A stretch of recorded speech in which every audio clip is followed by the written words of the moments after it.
today we're going to be learning the story of Esther. Does anybody know of Esther? No.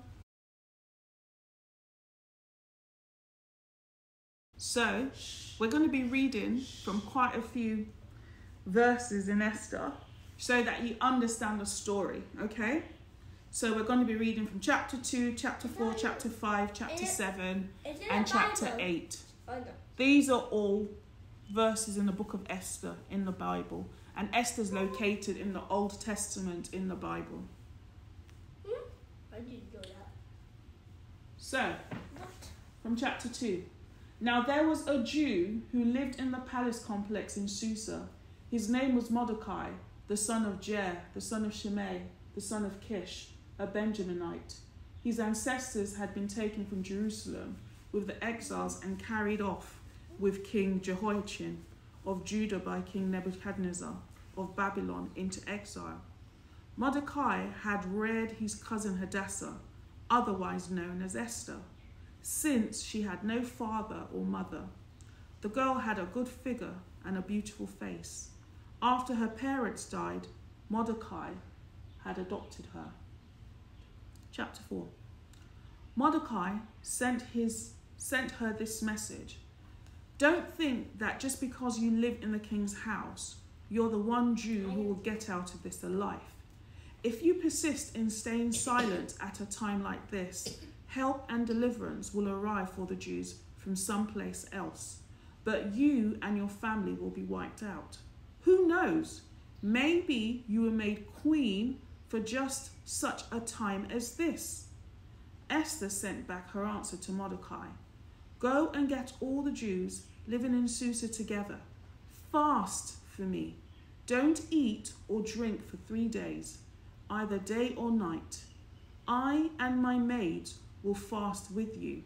If you will do this, I'll go to the king, even though it's forbidden. If I die, I die.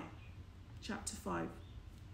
3 days later, Esther dressed in her royal robes and took up a position in the inner court of the palace in front of the king's throne room.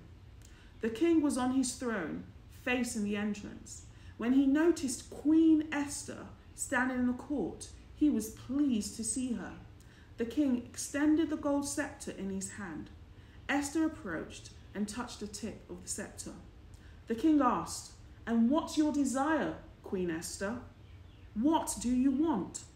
Ask, and it's yours, even if it's half my kingdom." Chapter 7. So the king and Haman went to dinner with Queen Esther. At this second dinner, while they were drinking wine, the king again asked, "Queen Esther, what would you like? Half of my kingdom? Just ask, and it's yours." Queen Esther answered, "If I have found favor in your eyes, O king, and if it please the king, give me my life and give my people their lives. We've been sold, I and my people, to be destroyed, sold to be massacred, eliminated. If we had just been sold off into slavery, I wouldn't even have brought it up. Our troubles wouldn't have been worth bothering the king over." King Xerxes exploded. "Who? Where is he? This is monstrous. An enemy, an adversary. This evil Haman," said Esther. Haman was terror-stricken before the king and queen. The king, raging, left his wine and stalked out into the palace garden. Haman stood there pleading with Queen Esther for his life. He could see that the king was finished with him and that he was doomed. As the king came back from the palace garden into the banquet hall, Haman was groveling at the couch on which Esther reclined.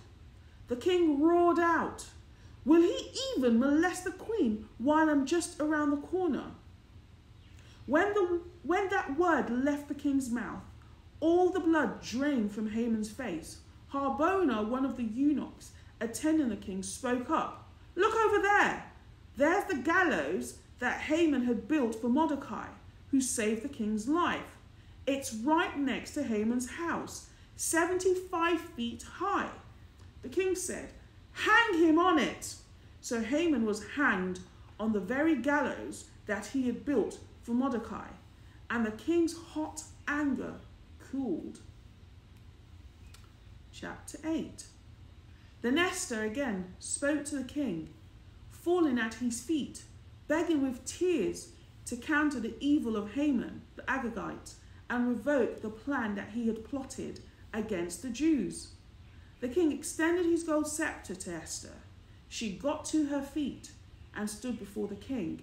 She said, "If it please the king, and he regards me with favour and thinks this is right, and if he has any affection for me at all, let an order be written that cancels the bulletins authorising the plan of Haman, son of Hammedatha, the Agagite, to annihilate the Jews in all the king's provinces. How can I stand to see this catastrophe wipe out my people? How can I bear to stand by and watch the massacre of my own relatives?" King Xerxes said to Queen Esther and Mordecai the Jew, "I've given Haman's estate to Esther, and he's been hanged on the gallows because he attacked the Jews. So go ahead now and write whatever you decide on behalf of the Jews. Then seal it with a signet ring. An order written in the king's name and sealed with his signet ring is irrevocable." So that's the story of Esther. Did you get any of that? Were you even paying attention? Were you listening?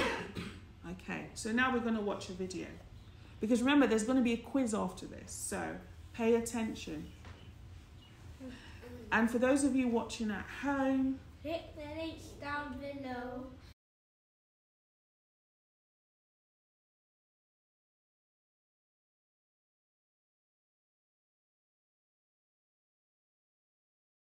so that's the story of Esther. I hope that you understand that. Do you understand what's gone on? Yes. So, Olumide, give me a quick summary of what you just watched. So Esther was going to the king, and the king asked Esther that if you can have what you want, but if it's half by the king, and the king was angry with what's his name? Haman. Very good, well done. Esther had no parents, but yeah, she became the queen. She had to go and she had to do a beauty pageant, a beauty contest, and there were so many beautiful women the king could choose from, and he chose Esther, so that's how she became the queen. Okay, well done. So boys, very proud of you. Considering it's a story that you've not really heard before, you're not so familiar with, I feel like what you learned in just these few minutes is really good. So well done for paying attention. So now we're going to who God is. It's not a quiz. So we're going to look at who God is in this story, yeah? And we're going to learn about God's sovereignty and how God revealed Esther, okay? So who is God? Well, we know in this story, God is the ruler of everyone. And the interesting thing about the book of Esther is that Esther is the only book in the Bible where God is not actually mentioned. But from everything that's going on, you can see that God is at work. So it's very important that the book of Esther highlights that even though God wasn't mentioned, what God was doing was very evident. The reason that the book of Esther is so important is because there are going to be times in our lives where it may seem that God, it seems like we can't hear God, or it just seems that, God doesn't seem to be doing anything. It may feel like that, which is not true, but sometimes as human beings we feel that way. The book of Esther is a reminder that even when we can't feel God, even when we can't see God, God is always there. He's ever present. God is sovereign.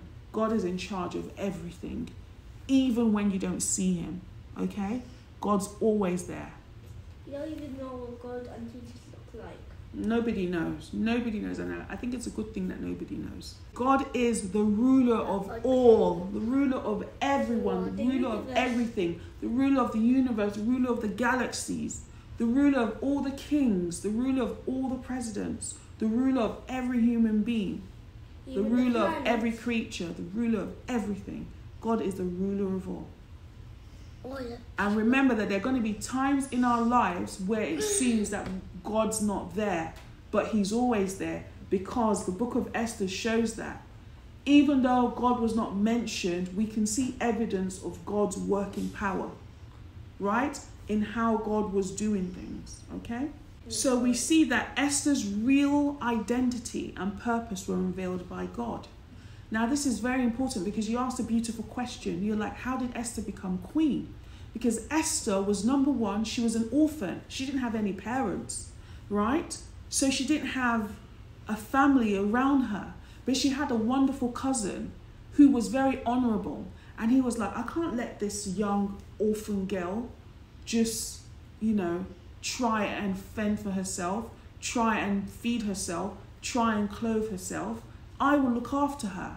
So even in that action, God was merciful, because God had touched Mordecai, and Mordecai decided that he was going to look after Esther. So that was the one thing. The second thing, Esther was a Jew, right? So she was basically a slave in the land of Persia, because Persia is where this whole story happens. So she's not like the number 1 citizen, right? She's like maybe number 5 or number 6 citizen. She's way down low on the ladder, right? So that's the second thing that Esther has that's not in her favor.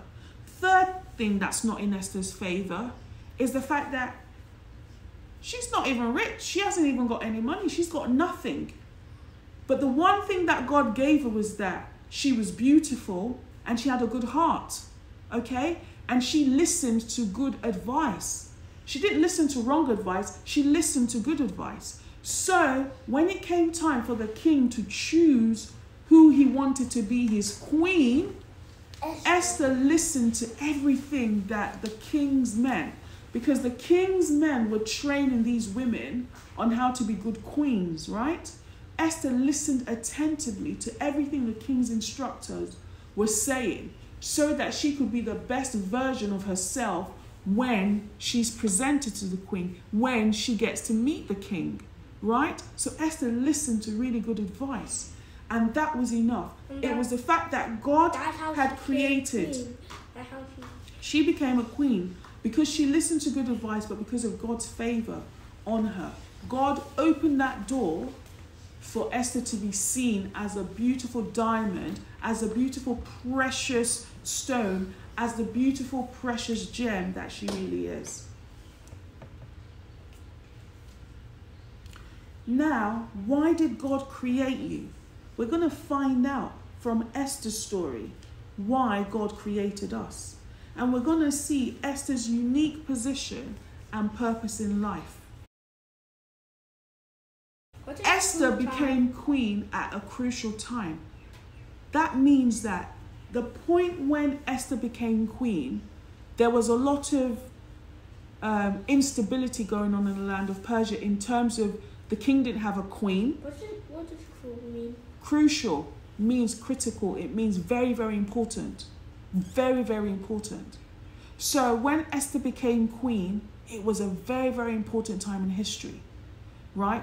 Number one, the king needed a queen because his first queen, he wasn't happy with the first queen, right? And he sort of let her go. Number two, Esther was like a slave. She was a Jew.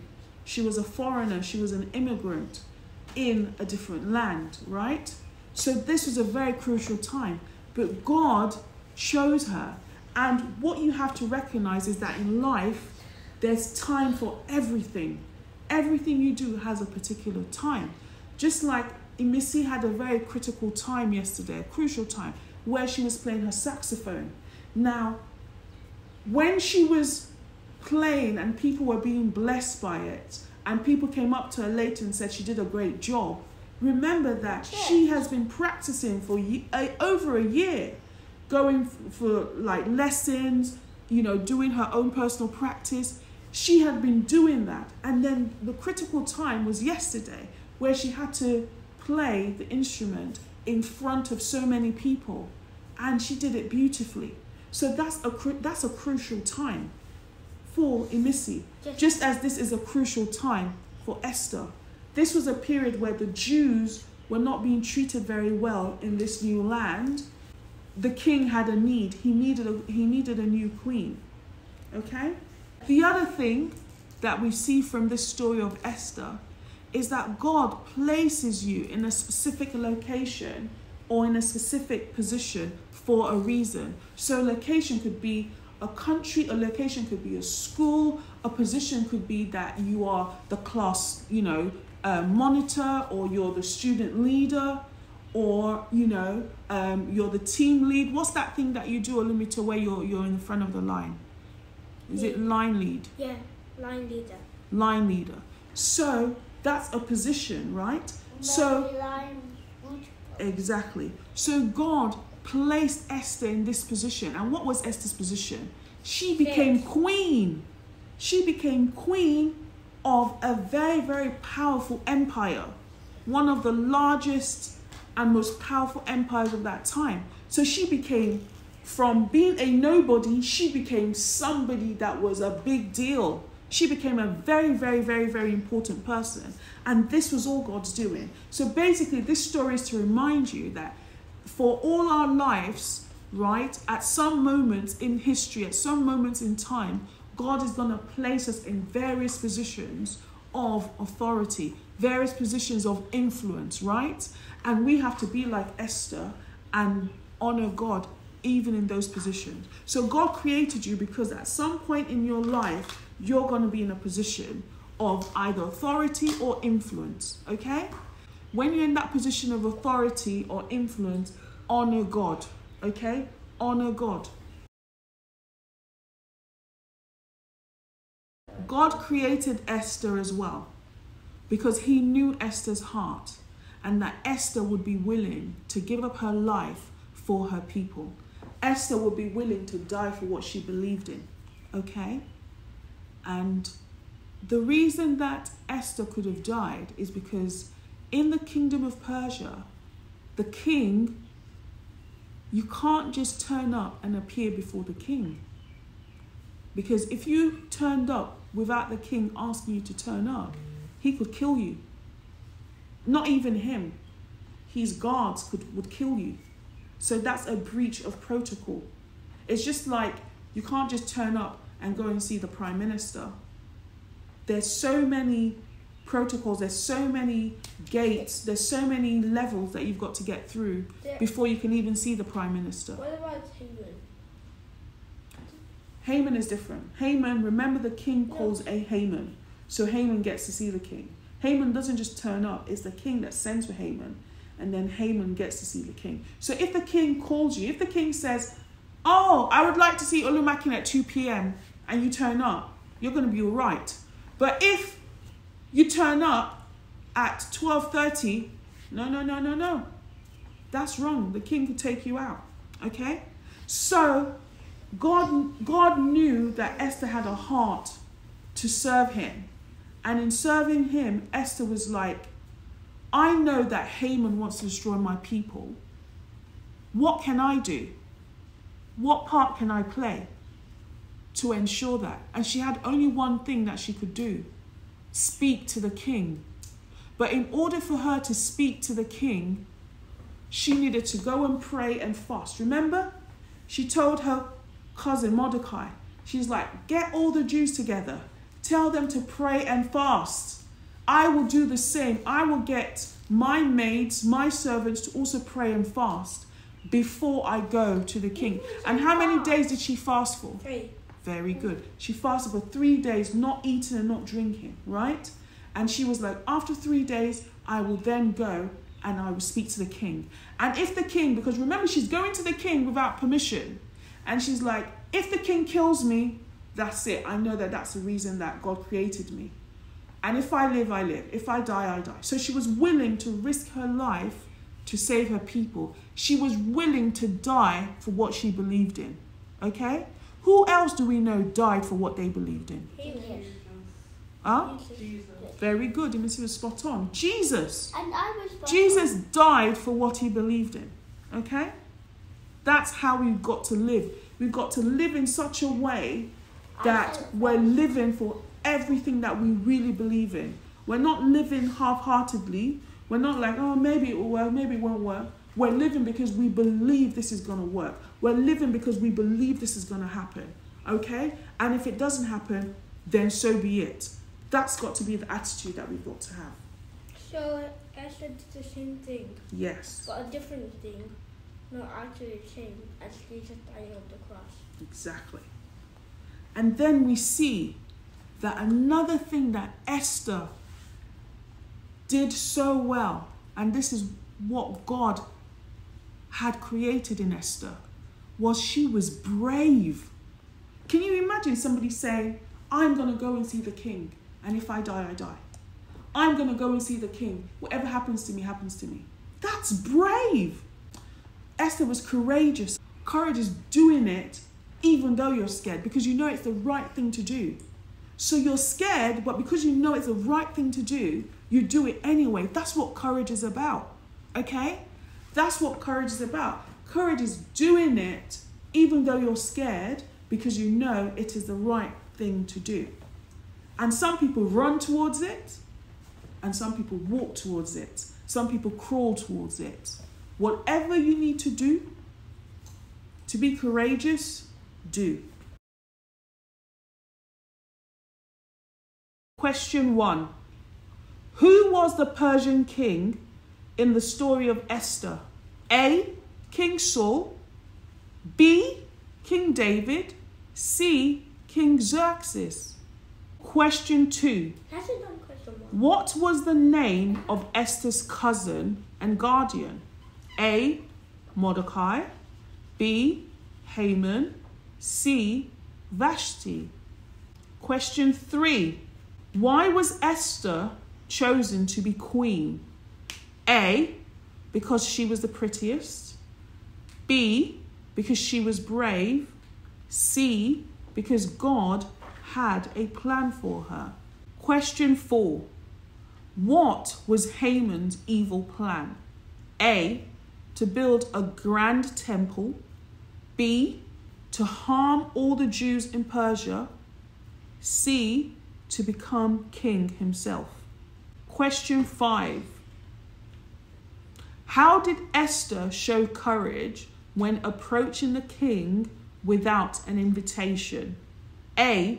She organized a rebellion. B. She prayed for 40 days and nights. C. She risked her life to save her people.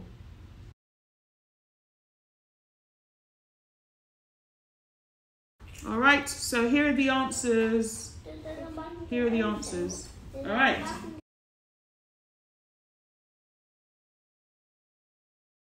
Well done. How much did me and Missy get? Go on, great job. How much did Jonas get? Great job, guys. It means you're supposed to be quiet. All right, let's begin now, guys. So now we come on to, what is your purpose? We're going to explore our identity and our purpose. And we're going to look at it through the filter of the book of Esther.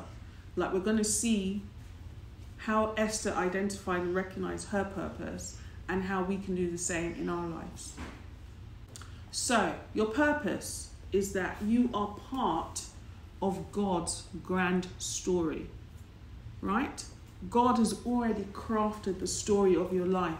That is why no matter what we do, it never catches God by surprise. Because there's a verse in the Bible that says God knows the beginning from the end. So when God sets something in motion, God has already seen the end. Before God starts something, God has already seen the end. So nothing ever catches him by surprise. It's just like, a best example is when you're watching a movie. Like, if you've never watched a movie before, you don't know the end. But if I've watched a movie before, I already know the end. So maybe there's a bad thing going on in the movie and you're worried, you're all panicked. I'm cool. I'm collected. I'm calm. Why? Because I've already seen it, so I know what's going to happen. That's the same thing with God, but when it comes to our lives, God already knows what's going to happen, so God never needs to panic, right? So he knows the story of our lives, and we are part of God's bigger story, okay? And with respect to the book of Esther, our lives are really like that of Esther, because Esther had a unique plan in this story. What was the bigger story? The bigger story was that one guy wanted to destroy the Jews, okay? That was Haman.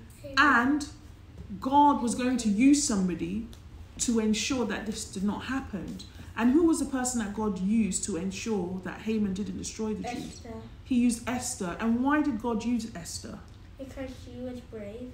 Because she was a queen. So Esther was right in the place where decisions were being made that could harm the Jews. So Esther had access to the place where decisions were being made. So she was closer. Because remember, her cousin Mordecai, he was at the gate.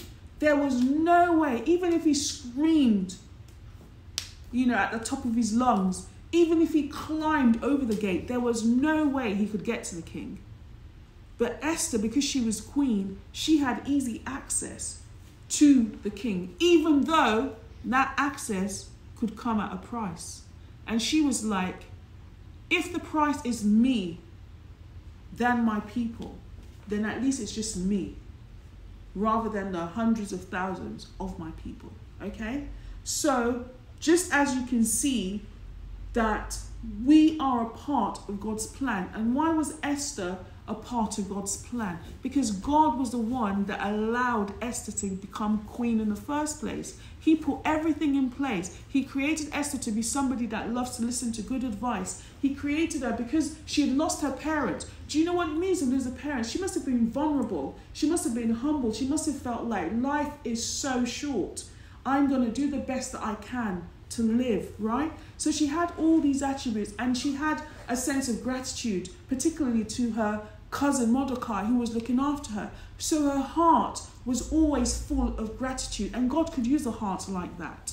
So God knew that if I get Esther into the king's palace, she's going to do the right thing.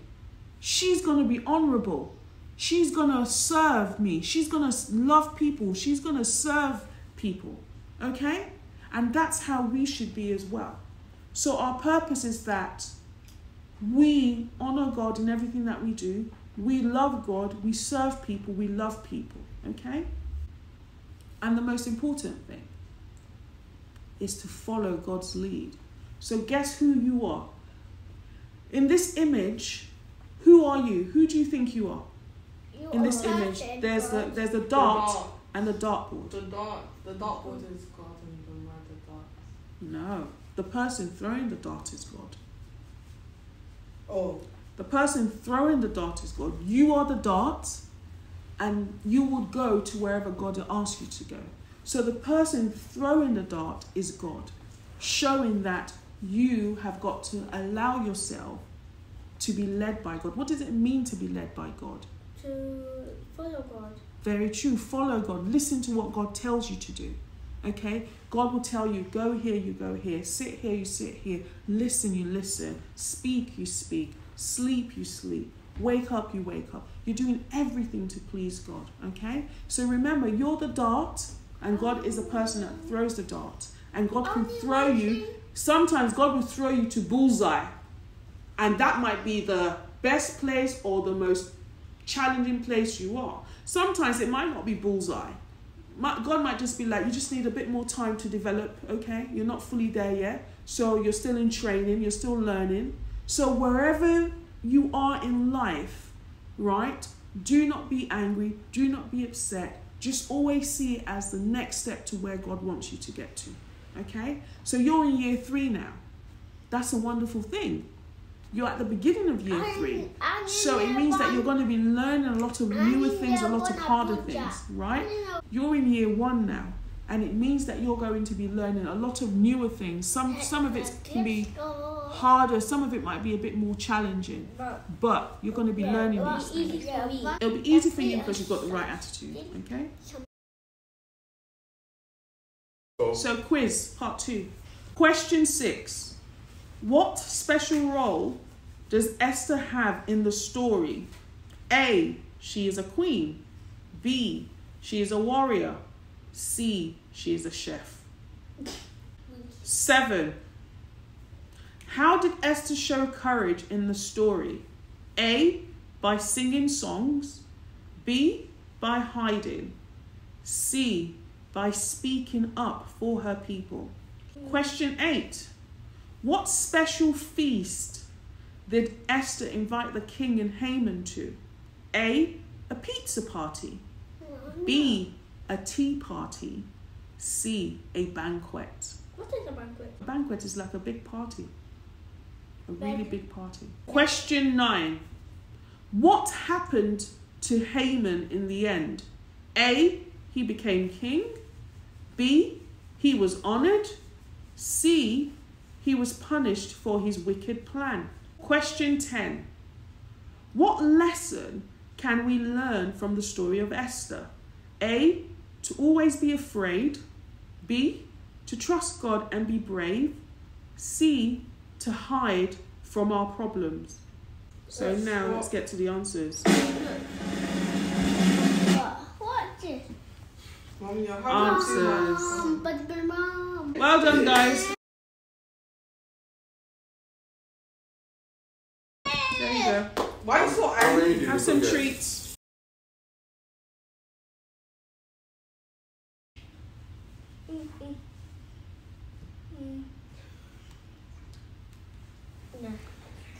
Okay, financial principles. So, what financial principles can we possibly get out of the book of Esther? Well, we're going to find out. But one thing that's clear in the book of Esther is we see stewardship and generosity.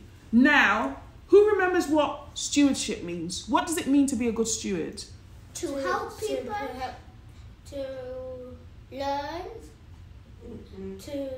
To listen to God. To be a good keeper of your money. To look after People. what's been given to you. Whatever's in your care, you look after it well. Okay? And who was a good steward in this story? Queen Esther. No. Who was a good steward in this story? It was the one that was taking. Pardon? Mordecai. Why was Mordecai a good steward? Because he looked after Esther.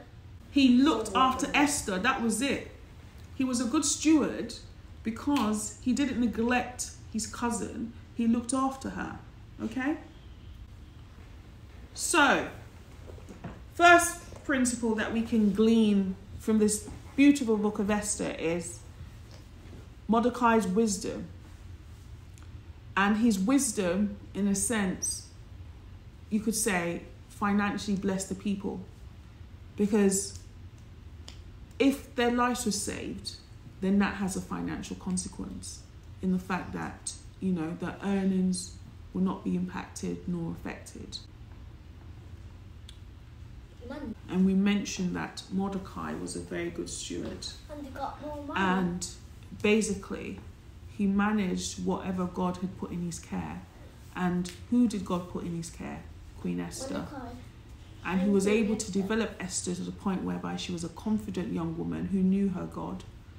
Because when she faced trouble, the first thing she knew to do was, I need to pray and I need to fast. And remember, she was living in a palace. And palaces have their own rules, have their own regulations. But she never forgot who her true source is. She never forgot how much she needed God and how she needed to depend on God. So, with respect to what we have, whether it be money, whether it be, you know, some people may not even have money. Some people may have, like, you know, the most expensive artwork, whatever it is, you've got to look after it.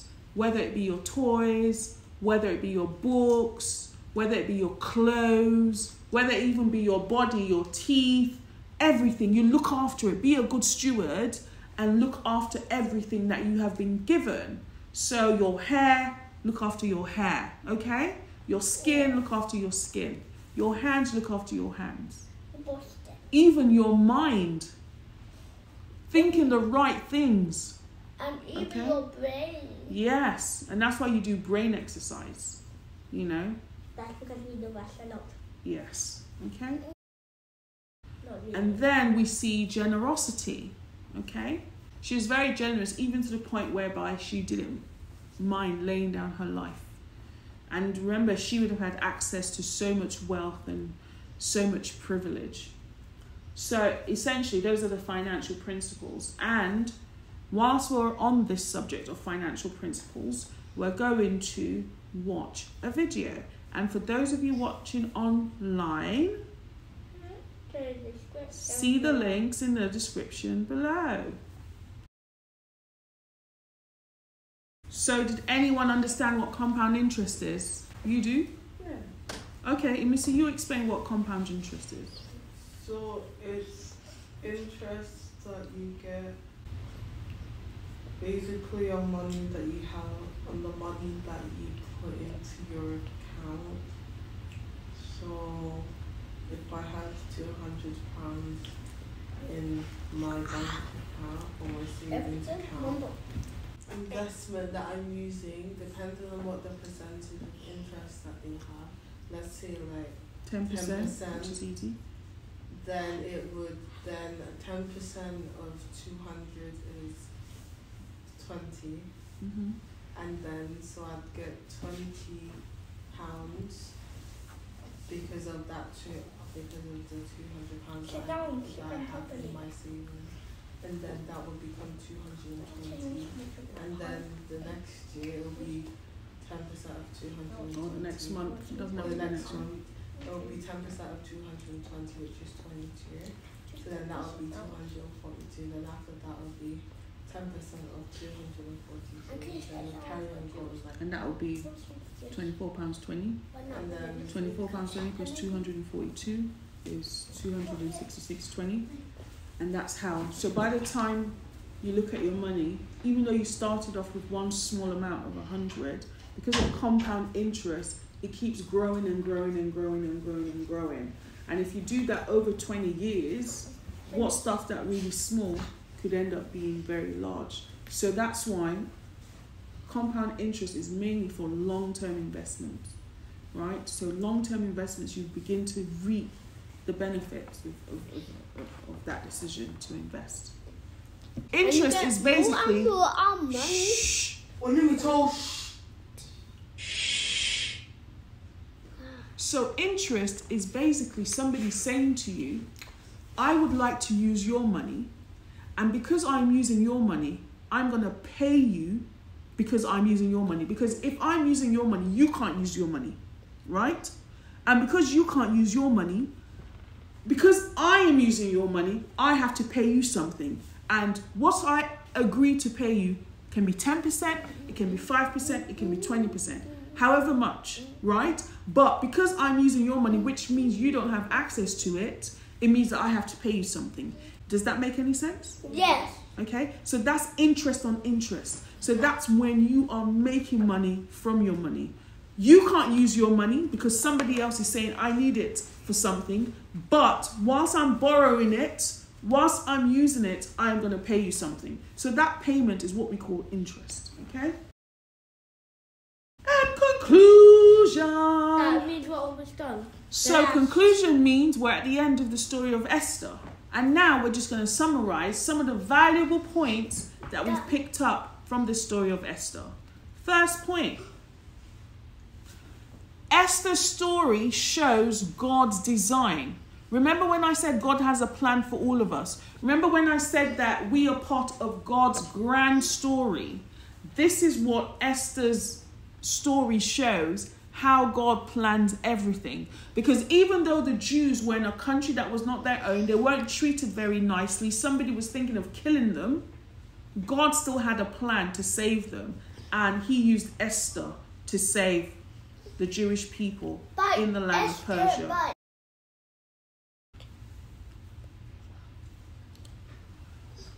Another thing is God's plans are beyond our understanding, which means who could have ever seen that Esther, a poor girl, an orphan who had no parents, only had her cousin, was going to rise to be queen of this powerful nation called Persia? Nobody could. Nobody would have seen that story, ever. And that's what God does all the time. He uses what people don't expect so that all the glory goes to him, so that no man can boast and be like, oh, it's because I did this, it's because I did that. No, you got there because of God's favor, okay? So God's plans are beyond our understanding. Finally, remember that your life is part of God's narrative. It's part of God's story, okay? And because your life is part of God's story, God is creating something that is tailor-made, that is bespoke to only you. Something that only you can do, okay? Just like nobody's got your face, nobody has got your teeth, nobody has got your fingerprint. You're the only one that's got it, okay? So guys, that's the end. Thank you for joining in this morning.